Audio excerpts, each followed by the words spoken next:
Budget সরকারের একটা এটাকে আমরা বলি একটা ফিসকাল পলিসি বাজেট, কারণ সরকারের এক্সপেন্ডিচার অ্যাসাইনমেন্ট এবং রেভিনিউ অ্যাসাইনমেন্ট এতে প্রতিফলিত হয়।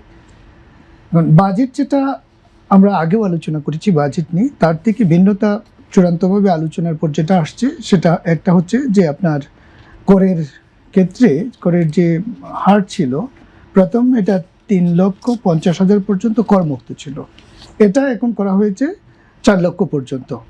প্রস্তাবনায় ছিল 3,75,000, এটা আরও 25,000 বৃদ্ধি করা হয়েছে, এটা একটা ভালো দিক। কিন্তু তারপরেই পরের ধাপটাতেই আপনার যেটা করা হয়েছে সেটা হচ্ছে 1 লাখ থেকে 3 লাখে উন্নীত করা হয়েছে এবং 5% থেকে 10% করা হয়েছে। সঠিক প্যাড আর সঠিক তথ্য দিয়ে এসব সামলে নিব এক হয়ে। Monalisa sanitary napkin. সর্বোচ্চ ব্যক্তি পর্যায়ে কর 30%, এটা অব্যাহত রাখা হয়েছে। এই 30%-এ আমাদের আপত্তি ছিল যখন বিগত সরকার, রাজনৈতিক সরকার এটা করেছিল, বিদায়ী রাজনৈতিক সরকার, তাদের আমাদের তখনই আপত্তি ছিল। খরের বোঝা এখন আরও বাড়লো, 30% থেকে গেল, এখন আপনি 10% করলেন 3 লাখ পর্যন্ত সিলিংয়ে। এতে আমি এই মাসেই দেখেছি আমার স্যালারিতে একটা সিগনিফিক্যান্ট আপনার ট্যাক্স বেড়ে গিয়েছে অনেকটা। তো এটা কিন্তু প্রত্যেকটা চাকুরিজীবী বা ইন্ডিভিজুয়াল লেভেলে এটা সাংঘাতিক প্রভাব পড়বে জীবনযাত্রায় মধ্যবিত্তের উপর।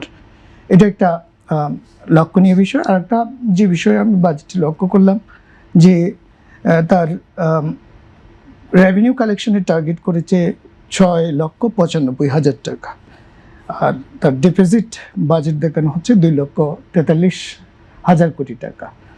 ডেফিসিটটা নিয়ে আমি খুব একটা উদ্বিগ্ন না, এটা ডেভেলপমেন্ট বাজেট তার 3 লক্ষ টাকা টার্গেট করেছে।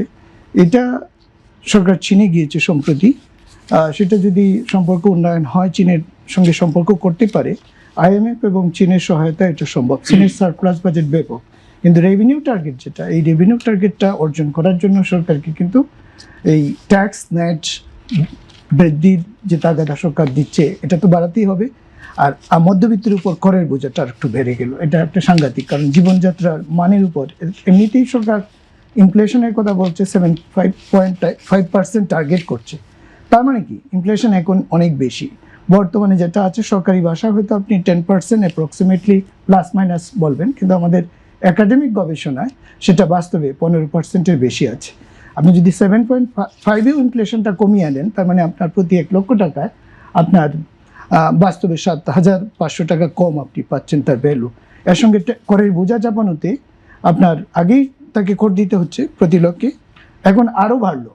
আপনার দ্রব্যমূল্যের যে আপনি এটা ইনফ্লেশনের প্রভাবটা দ্রব্যমূল্যে আসবে, বাজার অস্থিতিশীলতা আসবে, কিন্তু পাশাপাশি আপনি যে তেলের দাম বৃদ্ধি করলেন, বিদ্যুতের দাম বৃদ্ধি করলেন, এটা তো জনজীবনে সাংঘাতিক প্রভাব পড়বে ব্যক্তি পর্যায়ে খরের ক্ষেত্রে।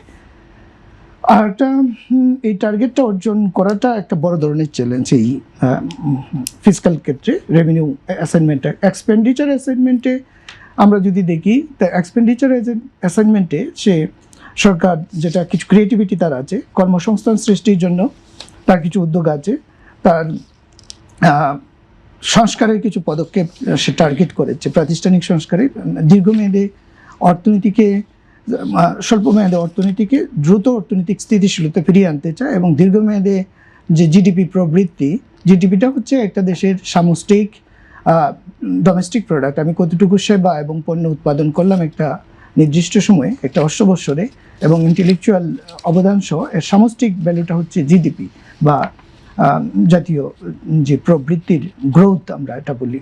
এই প্রবৃত্তির গ্রোথের ক্ষেত্রে এটা কিন্তু ক্রমান্বয়ে 2020 থেকে এটা 20-21 সেটা একটা ভালো অবস্থায় ছিল, 6.9, তারপরে 21-22 সেটা 7.1, তারপরে কোভিড এবং অন্যান্য গ্লোবাল ক্রাইসিস, ইউক্রেন যুদ্ধ, এবং ইন্টারিমের সময় সেটা এসে দাঁড়িয়েছে 4.2%।